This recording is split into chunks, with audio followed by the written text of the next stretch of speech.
season, you know, people, they try rosters, they try different matchups. There was a matchup between the Celtics and the Cavs. We had a hold me back moment. J.R. Smith gets tangled up with Aaron Baines. And then we get Marcus Smart gets himself involved, a little push to the back. Hold me back! And everyone gets held back. After the skirmish, that was a funny part. They tackled him. He gets sent back to the locker room. A little wave from JR. It was cute. You know, I liked it. And then after the game, they asked Marcus Smart about it, and here is what Marcus had to say. Told him to come back to the back. You know what I'm saying? All that on the court. We can handle that off the court. I ain't with that, and that's on my mama. May she rest in peace. Ain't no punk right here. On my mama, may she rest in peace. That dead. So, whatever happens, happens. JR know where I'm at. Everybody know where I'm at. It is what it is.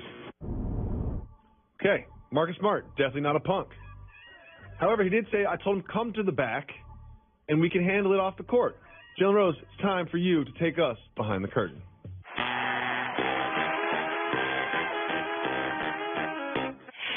See, people like me, we go to the games, but we sit in the stands.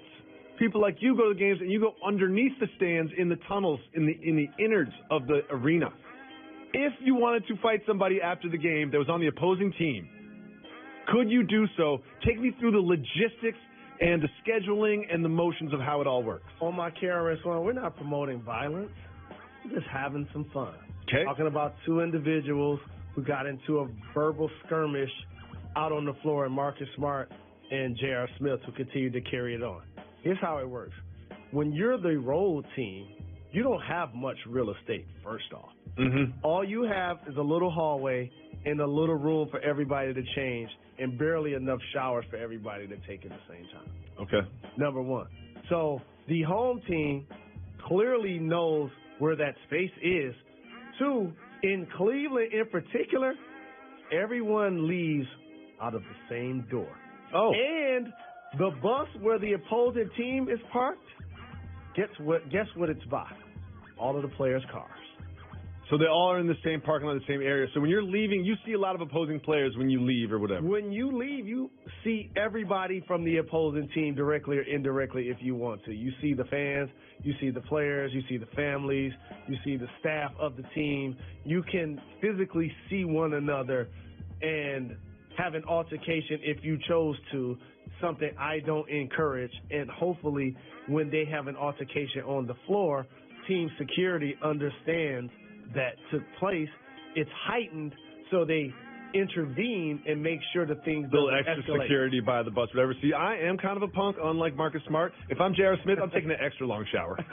I'm taking a 30-minute shower just to make sure the bus is gone by the time I go out to my car. Here's what ends up happening. I don't want it. Cooler heads prevail. Mm-hmm. Like, when you finish the game, you go into the locker room, you decompress, you with your teammates, you with your coaches. I don't want to get in a fist fight right now. You're talking about what happened, you get in the shower, sure, you're laughing and joking, especially if y'all won. And so at that point, the moment is gone.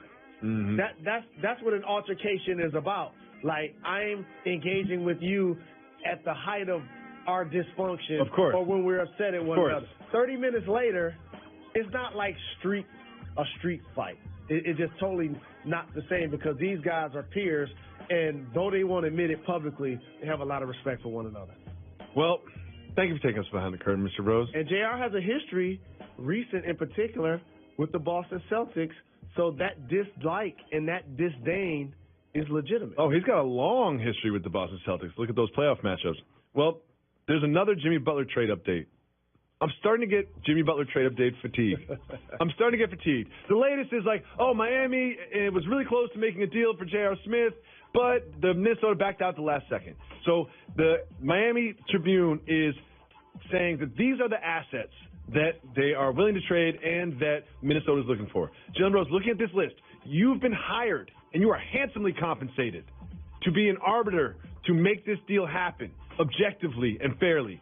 What is a fair deal for Jimmy Butler using these assets? Those assets won't get it done. Wait, what? Those assets won't get it done. You're not – wait. I'm sorry. You're saying that a combination of these assets, three of them, won't get it done. Oh, that definitely gets it done. If I'm Minnesota, Richardson, Bam Adebayo, and a number 1 pick, I would do that right now if I was Minnesota. Given everything, I would do that right now. you would? I would. I wouldn't. Because here's what you got to think about when you're doing a big deal. We have to keep somebody for him to run with.